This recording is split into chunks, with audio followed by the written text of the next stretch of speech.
नमस्ते बच्चों। कक्षा 10 विषय गणित प्रश्नावली अपनी छठी 6.4 चल रही है। तो इसके 5 तक के क्वेश्चन अपने हल कर चुके हैं। 6 से आगे के जो क्वेश्चन है वो अपने हल करने हैं। तो देखो छठा क्वेश्चन क्या है कि सिद्ध कीजिए कि दो समरूप त्रिभुजों के क्षेत्रफल का अनुपात इनकी संगत माध्यिका के अनुपात का वर्ग होता है। कि दो समरूप त्रिभुज हैं, उनके जो क्षेत्रफलों का अनुपात है वो उनकी संगत माध्यिका के अनुपात के वर्ग के बराबर होता है। तो क्या करेंगे, दोनों देखो बड़े त्रिभुज तो समरूप है, क्या करेंगे अपने पहले त्रिभुज बना लो। ये अपने त्रिभुज बना लिया एक, ये अपने त्रिभुज बना लिया दूसरा, इसको नाम दे दो ए बी सी और इसकी माध्यिका क्या है ए डी।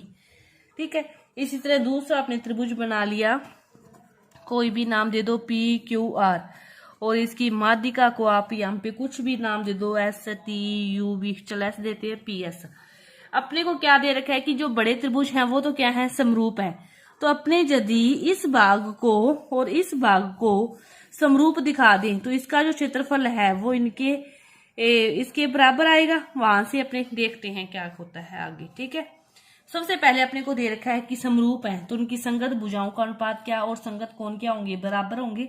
ये लाइन अपने लिख देते हैं। अपने को क्या पता है कि जो त्रिभुज है ए बी सी वो क्या है समरूप है त्रिभुज पी क्यू आर के, ये पता है अपने को। अब फिर क्या होगा, इनकी जो संगत भुजाएं हैं कि ए बी अपोन में क्या आ जाएगा P Q, A C upon में क्या आ जाएगा P R, A C upon में पी आर, ये क्या आ जाएगा बी सी अपोन में Q R, B C upon में क्यू आर।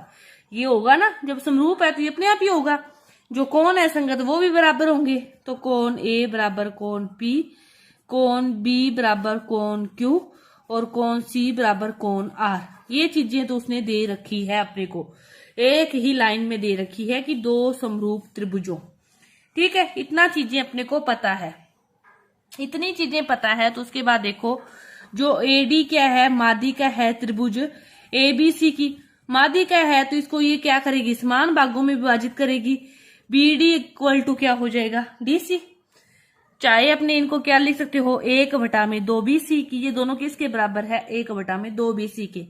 इसी तरह पीसी पीएस क्या है माध्यिका है किसकी पी क्यू आर की, माध्यिका है तो क्यूएस इक्वल टू क्या होगा एस आर इक्वल टू अपने इसको लिख सकते हो 1/2 क्यू आर कि इसको क्या कर रहे हैं ये दो आधे आधे भागों में विभाजित कर रहे हैं। ठीक है, अब देखो समीकरण 1 में अपने को इसने क्या दे रखा है बीसी और क्यू आर की जगह अपने इसको भी लेके आ सकते हैं ना, बीसी और क्यू आर की जगह। ध्यान से समझो कि अपने पास समीकरण 1 क्या है, इक्वेशन 1 ये वाली है कि ए बी अपोन में पी क्यू दे रखा है, ए सी अपोन में पी आर दे रखा है। यदि अपने ऊपर नीचे इसको 1/2 से गुना कर दें, 1/2 बीसी 1/2 क्यू आर कर दिया तो अपने इसकी जगह क्या लिख सकते हो 1/2 बीसी, इसकी जगह फिर अपने क्या लिख सकते हो कुछ भी बीडी लिख दो, चाहिए ये वाली चीज लिख दो। यदि बीडी लिख दो तो फिर क्यूएस आ जाएगा, तो ये क्या होगा बराबर हो जाएगा बीडी अपोन क्यूएस के। इसको समीकरण नंबर दे दो 2, दे दिया। अब देखो अपने दो त्रिभुज लेते हैं, एक त्रिभुज ए बी डी ले लिया, एक ले लिया पी क्यू एस। अपने को एक भुजा तो ये दे रखी थी इन्होंने ही एम पे दे रखी है, दूसरी अपने निकाल ली, ये वाली निकाल ली। इसी प्रकार एक कोण दे रखा है बी कोण क्यू के बराबर है, तो एस ए एस नियम से ये दोनों क्या हो जाएंगे समरूप हो जाएंगे। समरूप होते हैं तो आगे देखो क्या करते हैं, जितना आपको कहा है उतना लिखते हैं जल्दी से। समझो त्रिभुज ले लिया ए बी डी और दूसरा त्रिभुज ले लिया पी क्यू एस, दोनों त्रिभुज ले लिए।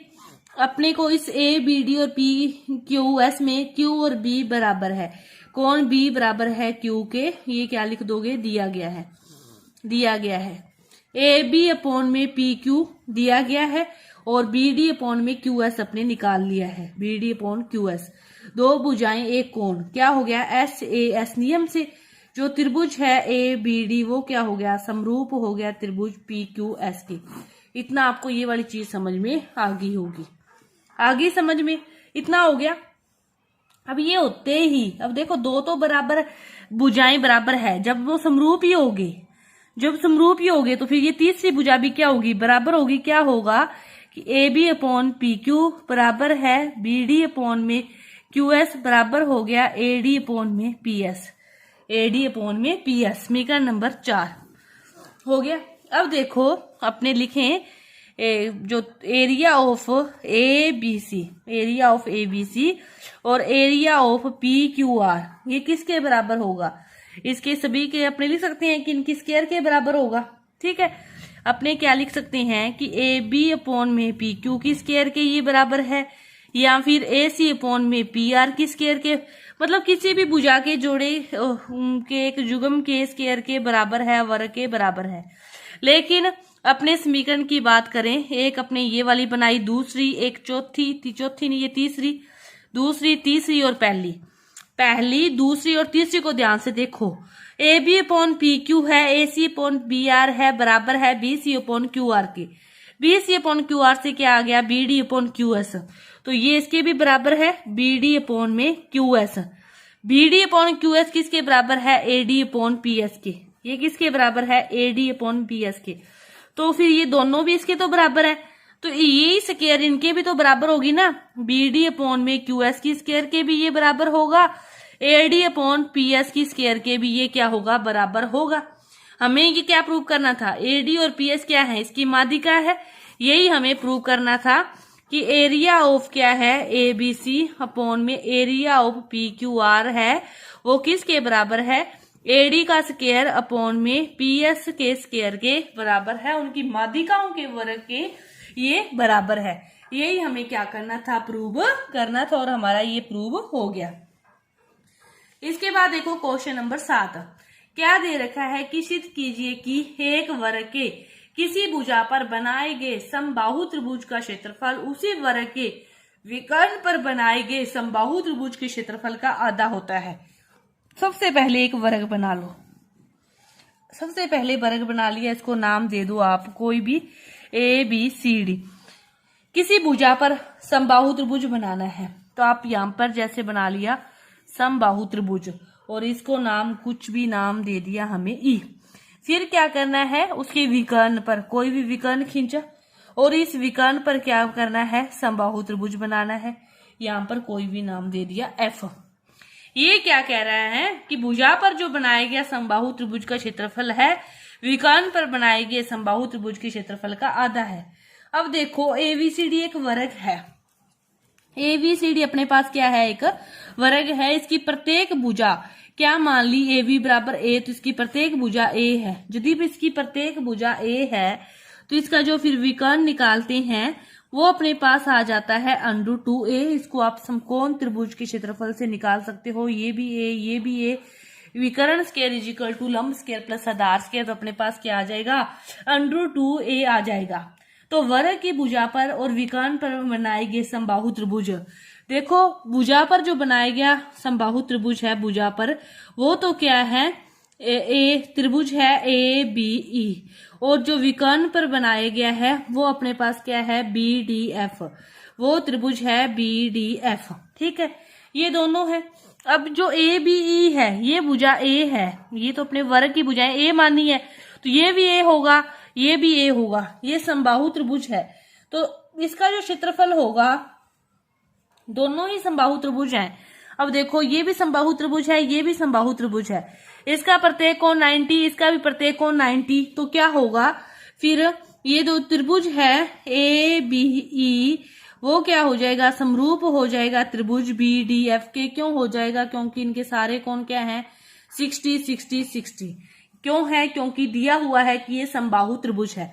ये समरूप हो गया, तो फिर एरिया ऑफ ABE का अनुपात एरिया ऑफ BDE का अनुपात इनकी भुजाओं के स्क्वायर के बराबर होगा। ABE की भुजा क्या है?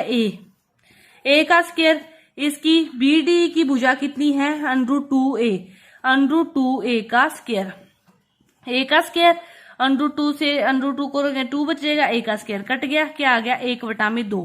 क्या आया कि एरिया ऑफ ABE अपने पास आ गया 1/2 एरिया ऑफ BDF। यही हमें प्रूव करना था, और ये हमारा क्या हो गया? प्रूव हो गया। तो ये था अपना 7वां क्वेश्चन। आगे के जो क्वेश्चन है वो अपने अगली वीडियो में करेंगे। धन्यवाद।